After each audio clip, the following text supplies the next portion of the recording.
Mr. Danielson will be filming us today. So thank you for being here, Bruce. Well, we don't often do this, but we have a speaker back because he was so full of information last time he was here that we couldn't fit it all in. And he is now retired as circuit judge from South Dakota, and so he can be a lot more free in what he has to say. Judge Tim Bjorkman.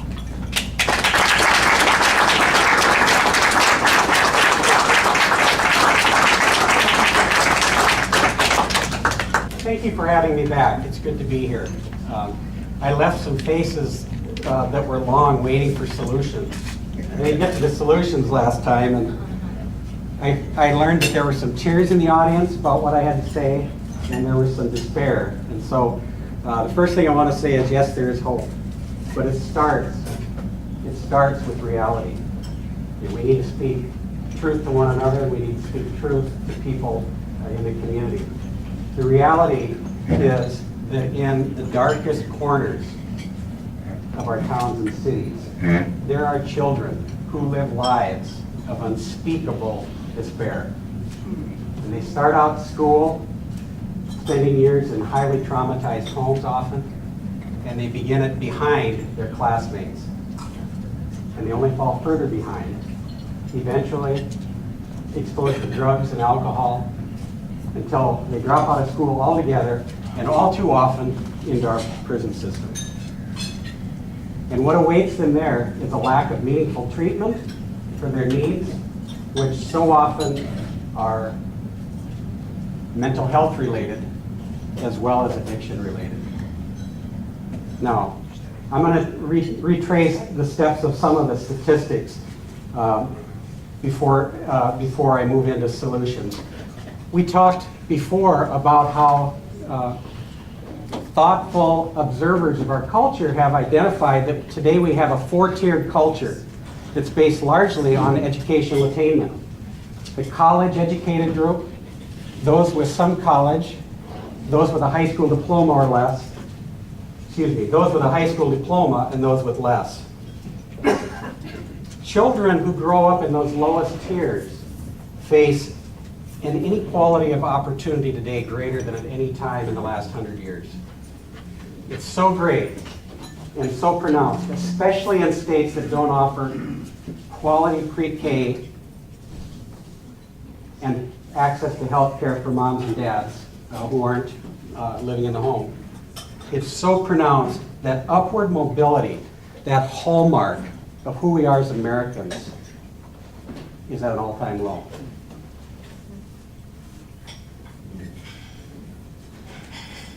The college versus high school income split is so startling that while over the last 35 years, the incomes of those with a college degree have actually grown significantly against inflation. But if you happen to have a high school diploma or less, you have lost 11% of income earning ability over those like you 35 years ago. If you have less than a high school diploma, it's worse. 22% less. And that stands to reason, because when I took my first job in 1968 at 12, the minimum wage was $1.60 an hour. Now, I wasn't making that. I was making 50 cents an hour, but the minimum wage was that 50 years ago today. If you go online and compute that out as to what it is in real dollars today, that would be 11 and a quarter. Nobody's talking about this. Think about it. A person living in the margins in 1968 was making a third more than a person today. So while one family in this nation has wealth that equals that of 130 million Americans, they've earned that wealth largely by us subsidizing them because we don't pay the people they hire a fair minimum wage.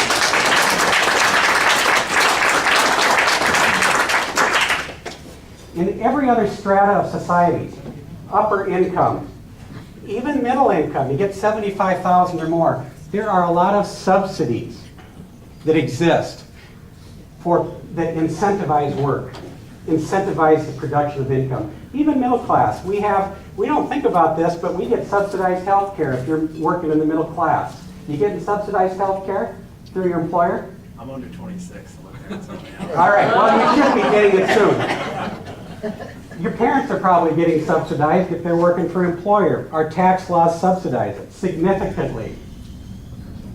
401ks, IRAs, these are all tax incentives that people who earn income have. The lower class, the main incentive for them, because the pay is so low, if you're a single mom with a child and you get a housekeeping job that pays $8, how can that be worth it? We disincentivize work for that group and incentivize reliance on welfare just so they can survive. It's wrong-headed, and we get the system that we pay for. This has had a profound impact culturally and in family structures. We talked about, the last time I was here, about the scissors effect. I used my hands to describe that, but today, if you are a person with a college diploma, the likelihood that you'll bear a child out of wedlock is 1 in 10. We think cultures and societies change so much, it hasn't much among that group. The biggest change from when we were kids, a lot of us older people, is that 2 parents tend to be working outside the home. In that category, 70% of mothers work outside the home. Now, in this other group, people with a high school diploma or less, what do you think the likelihood is that that person will bear a child into a single parent home and raise that child in a single parent home? 2 in 3. And that is predictive of a whole host of other life outcomes. The most pronounced of which is half the time they don't have any support from the man. It's normally the woman raising the child, and they don't get child support in at least half the cases.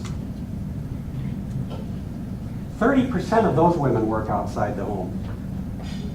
For the reasons that I've talked about partly, you can't make it on the pay that you're offered. Think about this. If the minimum wage today were what it were in 1968, the equivalent, a mom with 1 child would not qualify for food stamps in this state, or a whole host of other welfare. She would earn about $22,000 a year, roughly, $22,800 maybe. And that would be about what the minimum wage is in a lot of European nations, actually.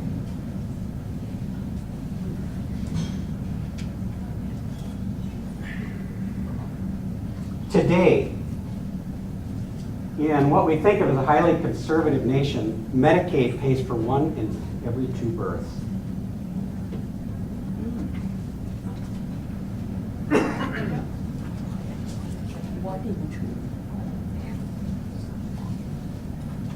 You won't believe this.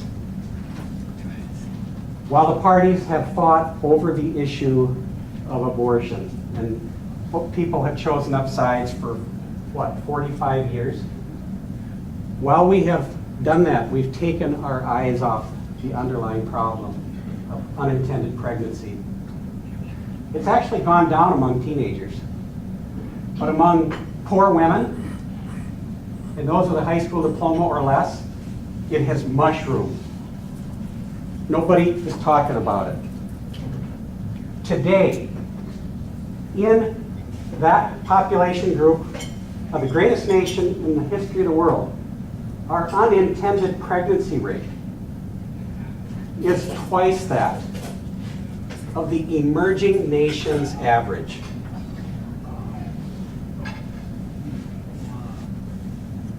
That's not a Republican or a Democratic reality. That's just the way it is. So we all have an interest in addressing these issues. Now, the data tells us much about the falling away of the lower middle class from the rest of our culture.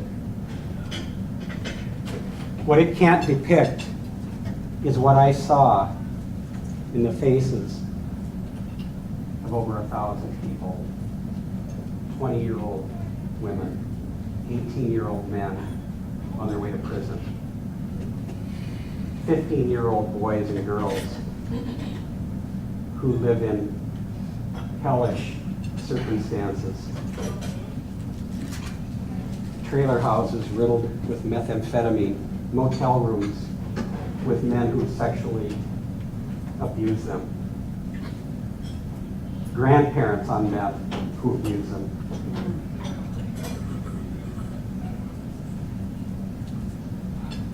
The statistics don't tell the look of despair, of resignation, and of hopelessness in their faces. But they're real. And so we have to rethink every level about how we respond to them. So many of the major issues that we face in this country aren't external. It's not somebody else doing this to us. They're internal. They're about how we treat one another. And the answers lie within us also. But if we keep doing things the way we have, we're going to face a far darker future, and we're going to leave our children and our grandchildren a far different America. Now, the path to prison is well trod. As I've mentioned, these children are born into dysfunctional and impoverished homes. They don't always come together. It isn't a matter of poverty. It's the dysfunctional aspect that's added to poverty in some cases that makes it so pernicious. Often exposed to multiple parental lovers, frequent moves from house to house and school to school, until they fall out altogether. Commonly, a child has developed a marijuana habit that can start as early as 8. I've sentenced many children, many adults who as children started using marijuana at 8, 9, meth at 12, 13, and until they develop a habit of daily marijuana use, which is common, to blunt pain and block memories so often, deal with, self-medicate for the pain they have. Until somewhere around 15 to 25, commonly, they'll try meth for the first time, and they will know that they'll never be able to shut it. They'll never be able to get away from it. Now, we know that today in our prisons, more than half of the women, almost all of whom are nonviolent offenders in prison, by the way. Almost all the women are nonviolent, like 85%. Over half were abused as children, not just as adults, although often them too, as children, sexually, physically, both in many cases. Here's some raw data. In 1978, 40 years ago, what happened 40 years ago? You Democrats would love this. I'm a Democrat too, but I mean, what happened 40 years ago? It's the last time a Democrat was in the governor's chair. 40 years ago, we had 518 men and women in our prison system. If we had kept pace with our population growth today, there would be roughly 650 in prison in South Dakota. The actual number is just under 4,000. But although we ended last year with 3,900 in prison, it's grown since, 3,900, we sent 3,300 people to prison last year. And we released 3,150 of them. That's like an 88% annual turnover rate. Of those who were sent to prison, even after all the criminal reforms you've heard about, 80% were sentenced for a nonviolent crime. Close to 90%, according to the Department of Corrections statistics, showed up there assessed with a substance abuse disorder. Slightly more of the women than the men, but both averaging out about 88 to 90%. So they go there, they stay for a short period of time, and they go back to the community. So, what should we be doing differently? Senate Bill 70 was the massive reform law that was passed in 2013 with bipartisan support. And its stated purpose was to treat nonviolent offenders in the community and to apply the savings from prison costs to enhanced supervision of offenders in the community on probation and enhanced treatment.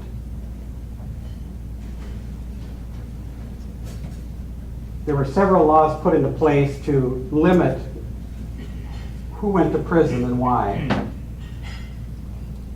But the enhanced supervision was not provided, it wasn't funded.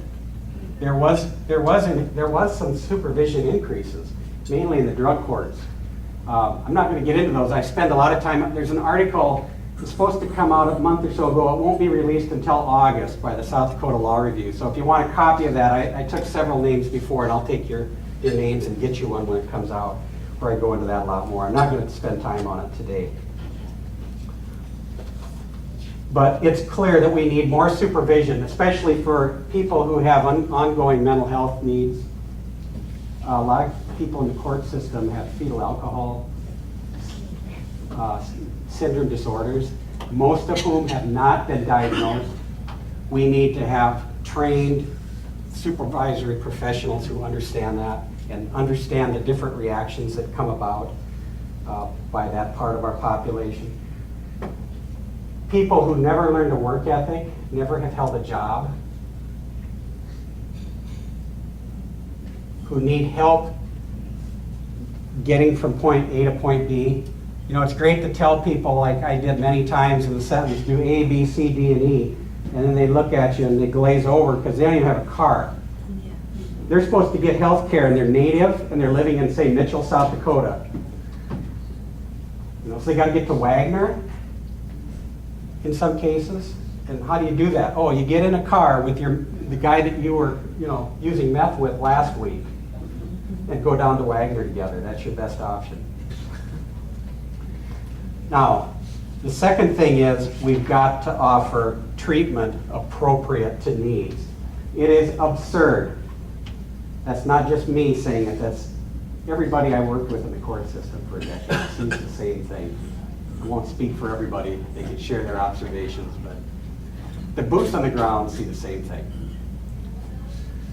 It is absurd to think that you could take a young woman or a young man like I've described who's developed a 10-year daily marijuana habit and then dealt with mental health issues along the way and then gets onto methamphetamine.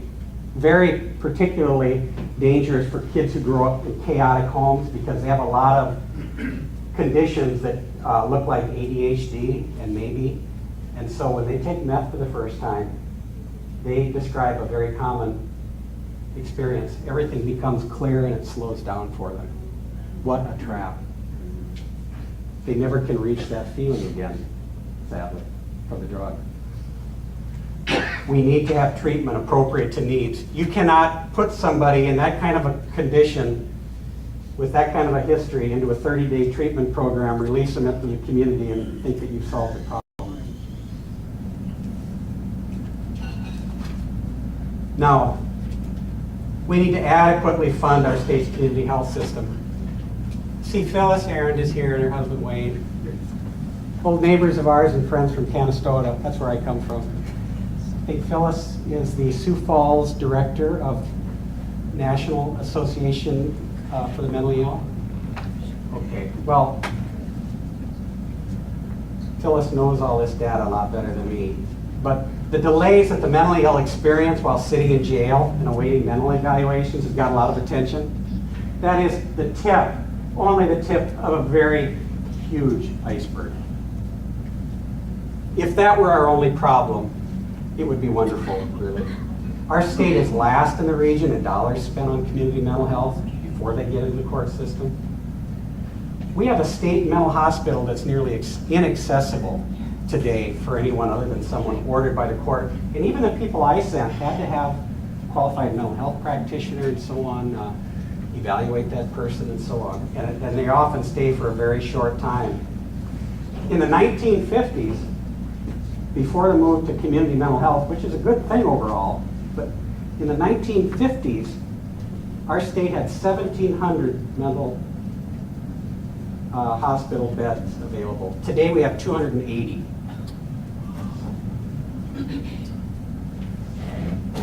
That's in the whole state or just? That's on at the Yankton? state mental hospital. That's right, but here's the other thing.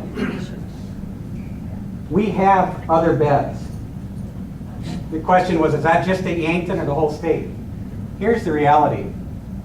Our de facto mental health facilities today are our jails and prisons.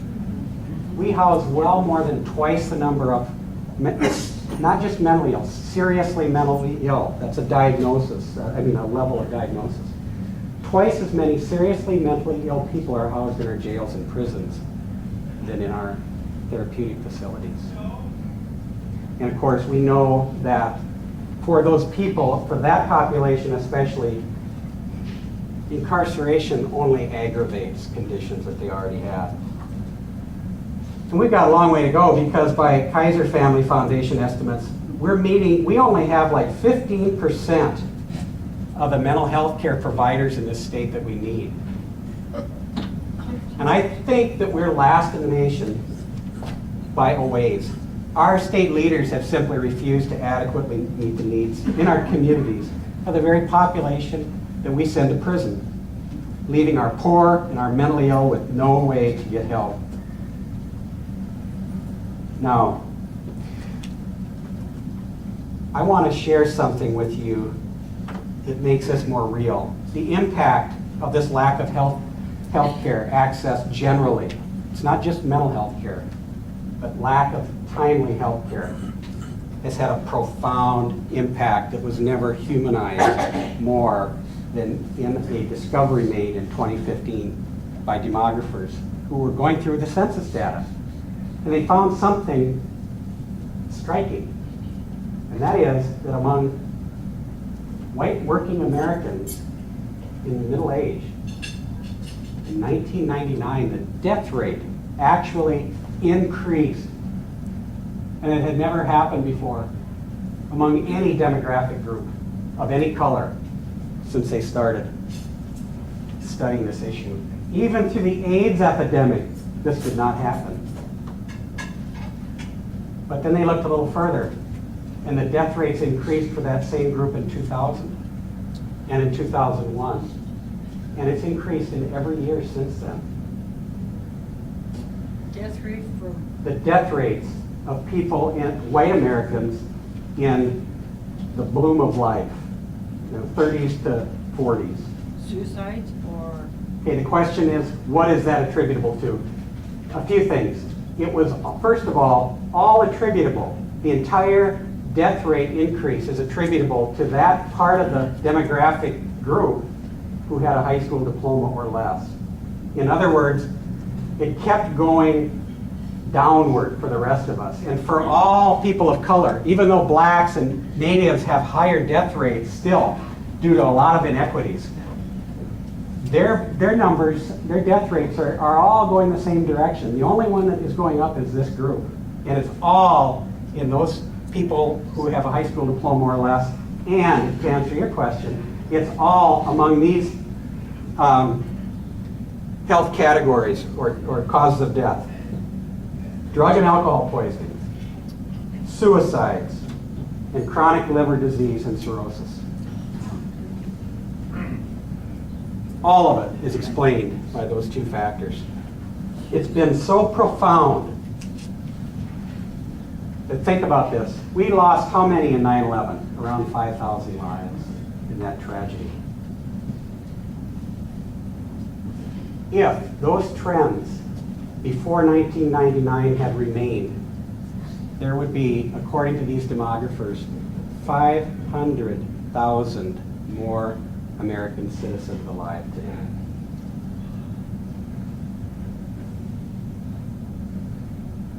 And we're not even talking about this. It doesn't even warrant a blurb in our discussions.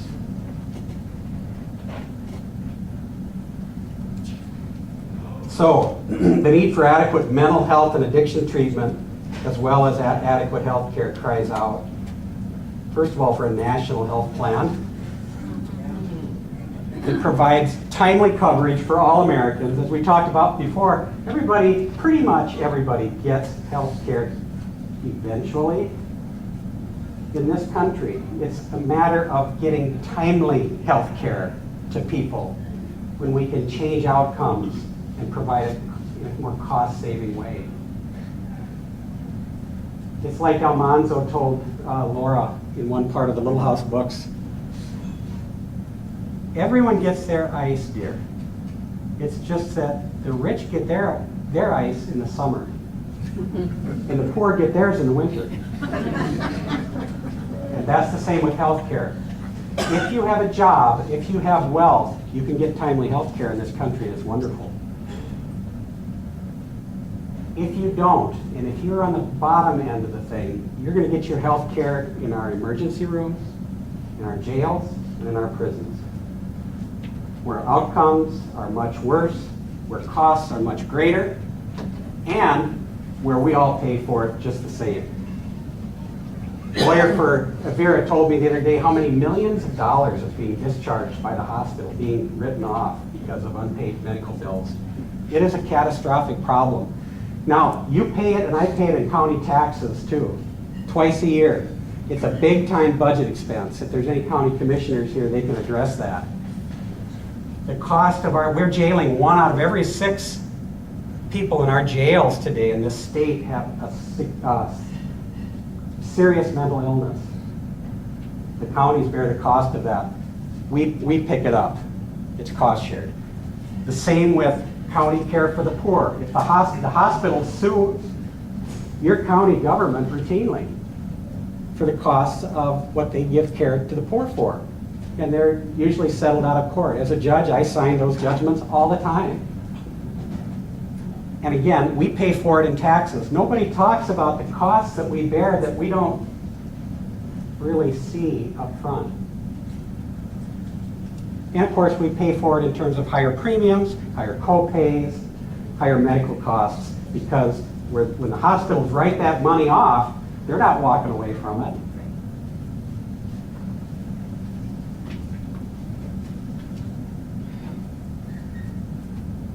So short of universal health care coverage, Medicaid expansion is available.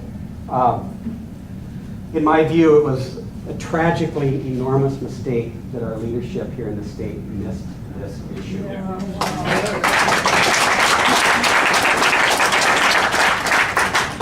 It's not a red versus blue issue, folks.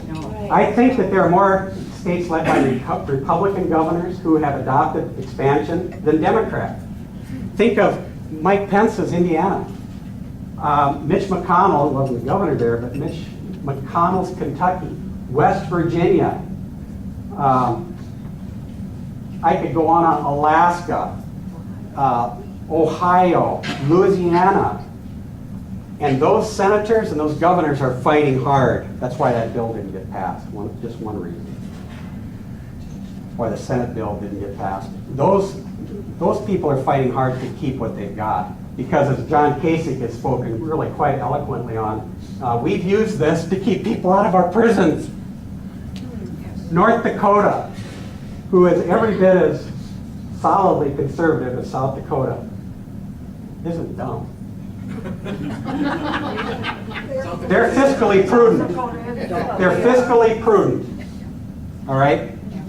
Last year, and they adopted Medicaid expansion, I think, at the first opportunity. Yes. Last year, North Dakota got last year, South Dakota got, I think, 800 million Medicaid dollars. North Dakota, with fewer Medicaid recipients, got $1 billion, $70 million.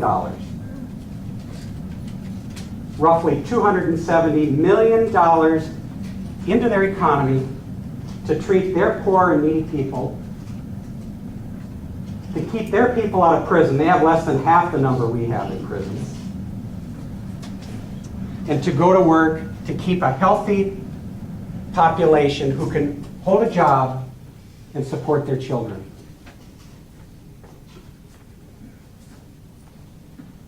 And there are a lot of creative ways that states have utilized with Medicaid waivers in more conservative populations. They're common sense and they're practical. We need to have that discussion if this stays around. It's too crucial. I discuss these in my law review article, some of the creative ways that are being used. We need to have a conversation. Here's the next thing. Crime's biggest enemy is a stable home, I believe. And its second biggest enemy is an education. And its third is a decent job. Education, jobs, and prison are intimately interwoven. You can make it today in America and in South Dakota. It'll be tough. You can make it without a diploma. You can. There are jobs. You want to work at Trail King, you want to work hard. You know, I've worked in the factory. I know what that's like. It's hard. And I had people, I had a college degree, and I had people above me who hadn't gone past their freshman year of high school who taught me a lot. You want to know humility, you know, God will show you humility if you don't already have it, and that was one of the times I learned it, because it's hard work. All right, but you can make, I don't know, $14, $15, $16 an hour there. You cannot make it, though, without a work ethic. It's impossible. And that's the group. Too often they go together, and that's the group, because a work ethic is one of the things you need to get through high school. You need support from a family. You need persistence. You know, you need dedication to a goal. All those things, and that is so often reflected in those who don't get a diploma either. All right. The economic consequences. Forget even the value of a human life. The economic consequences are profound. Remember we talked about, do you remember several years ago, the governor signed a bill to try to find 1,500 workers. We were 1,500 workers short. We got to go and advertise from other states to get them. Remember that? It wasn't successful, but it passed. They couldn't come up with them. Well, I know where they were. They're in prison. We had 2,000 more today in prison than North Dakota, in our sister state. Trail King has a powerful example. You know, I don't know the Trail King CEO, but he came out a few years ago with an article in the Argus, and he said, 2 years before that, he said, I hired 144 workers, and only one remained. A lack of work ethic. I sentenced a lot of them because I was serving in that community. I sentence people all the time who are getting a job at Trail King, but you know, when you're addicted, when you're struggling with mental health issues and an erratic life, and no work ethic, you're going to have a hard time holding a job. We need to think about a state program for nonviolent young offenders that's modeled after the old Civilian Conservation Corps program. Or the Job Corps program today, where 1 week they study for a diploma, or GED if they're too far in age for a diploma, and the next week they learn a job skill. Carpentry, welding, electrical, bricklaying.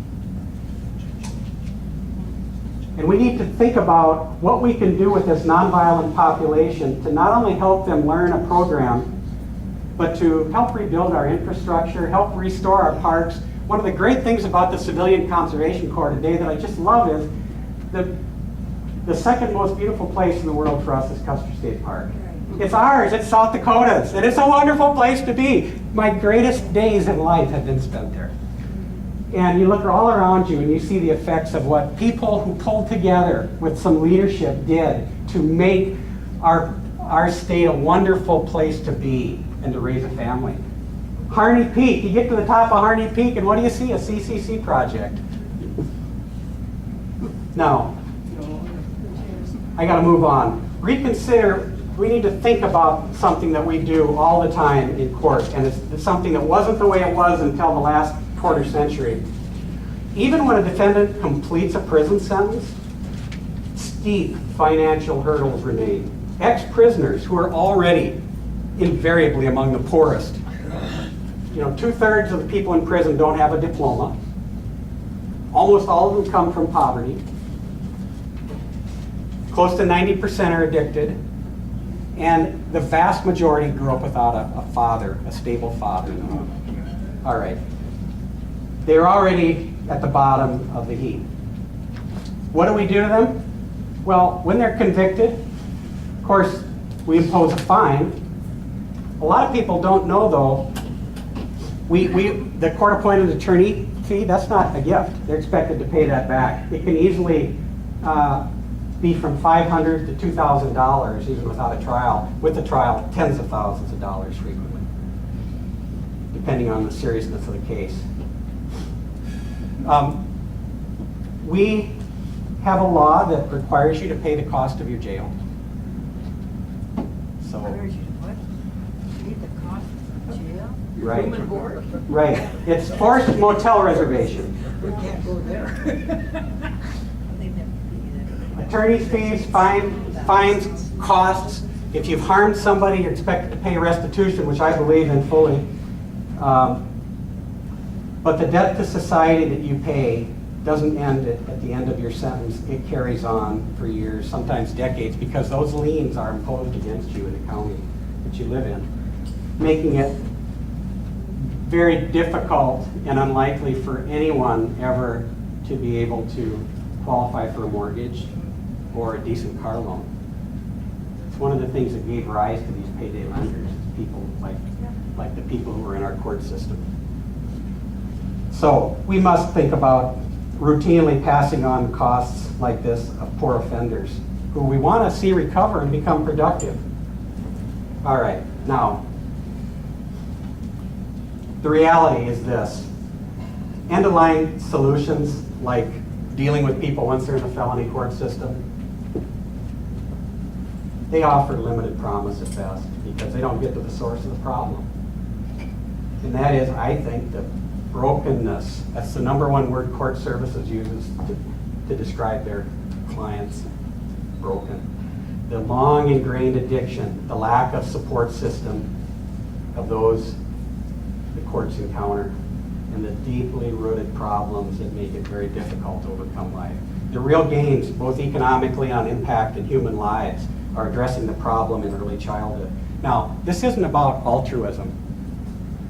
Everybody here probably is an altruistic person that is thinking about the other, how we can make other people's lives better.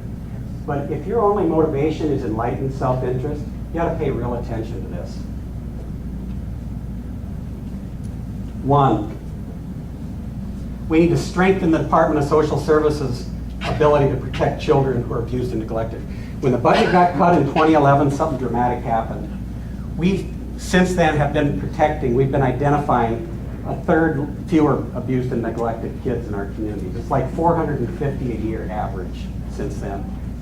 That is in the midst of a meth epidemic that's ravaged our communities. So we know the problem's only gotten worse. 2, we need to ensure early childhood education for a child who starts kindergarten behind everyone else and only falls behind. Any kindergarten teacher can lead us in her class and identify the kids who are likely to be in neglectful homes and are going to fall out of the school system. We know this. We know it. We know that quality pre-K returns $7 to 1 invested, and we know that it's not going to happen in South Dakota. It's a federal solution. There's a lot of studies. The Obama administration had a plan. There are a lot of indications by some nonprofit entities that suggest it's a far more doable things get national quality pre-K kids. We're one of 6 states that doesn't have it today. We need to promote a learning environment that's appropriate to kids' needs for another reason. Why should someone who's in the middle class care about these kids other than just altruism? Well, statistically, parental incarceration and child abuse affects not only the educational outcomes of the child involved, it affects everyone, every student on average in that classroom. Lower academic outcomes, lower college test scores. And it makes sense because that disruptive child, you teach, we have a lot of teachers. How many teachers? Okay, a fair number, probably see that. We've got to deal with truancy. We know that truancy is the great predictor of academic outcome. Nobody who has perfect attendance fails. All right, the cost to the taxpayer is staggering. The best estimates are like over a lifetime, the failure to get a diploma for one child costs us about $388,000. Now, we need to maintain access, even if we do nothing else with healthcare. We need to think about this. The most unspeakably tragic unintended pregnancies come in this way, in my experience. I have removed hundreds of children from homes, most commonly over the last several years for meth-addicted moms. What's the first thing that happens? We take away her Medicaid eligibility. One of the state's attorneys in the county I serve told me, Judge, in the last little over 3 years, we've had 15 new lives created, being born to moms who lost access to birth control. Moms who are mostly addicted to meth. How can we say that we're doing justice to such a child or to the community? Now, Colorado's got a plan worth considering. Their legislature didn't fund it. They just give free birth control, long-term birth control to any woman who asks for it. It has resulted in a 42% drop in unintended pregnancy and a 40% drop in abortions. How can we not think about programs like that?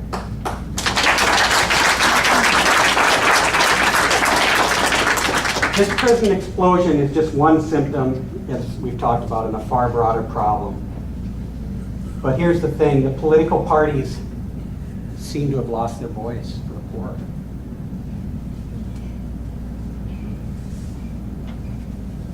Say that again? I am afraid that the political parties have lost their voice for the poor. Have you heard these things talked about? Now, the poor don't vote. They don't have any money. So they don't have the two things politicians want. Money and power. But it is a very different America we're leaving our children if we don't address this. And here's the thing. We think we can't afford health care, which is the preeminent issue we face, I believe. Health care will only be solved, the budget will only be balanced when we adopt uniform health care access for every American.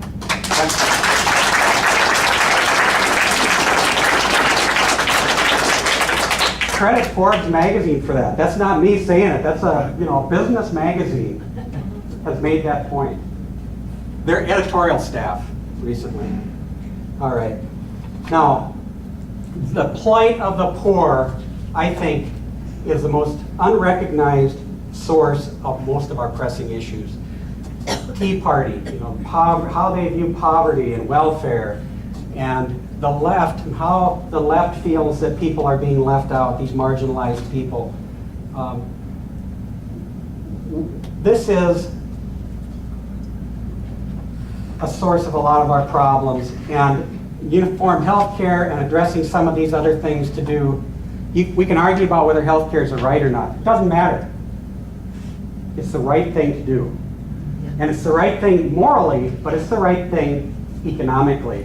Fiscally, responsibly, it's the right thing to do. So, and if you think these are liberal versus conservative, I think you're missing the point. This is about our moral center. This is about who we are as Americans.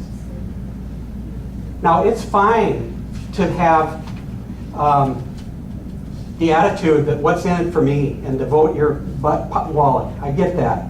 But this, if we have a nation filled with self-focused, short-sighted citizens, we are doomed. This nation is great because of the ideals we hold, like life, liberty, and the pursuit of happiness. That is, the pursuit of every child to reach as far as she can in life based on her own ability and effort. That's what the American dream is about, and we're losing it for a lot of our citizens. Former President Reagan, in his first inaugural address, told us this: how can we love our country and not our countrymen? And, loving them, reach out a hand when they fall, heal them when they're sick, and provide opportunity to make them self-sufficient so that they will be equal in fact and not just in theory.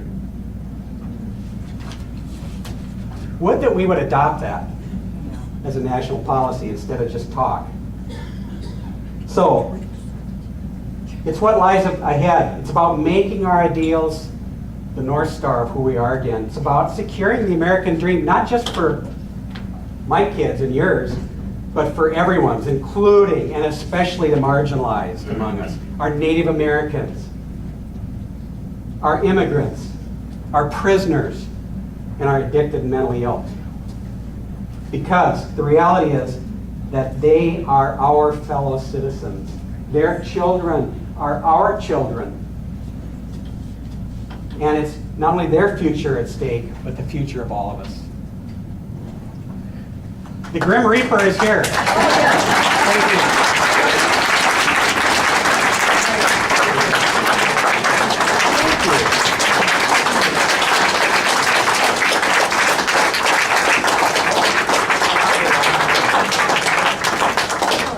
What kind of morons run this outfit?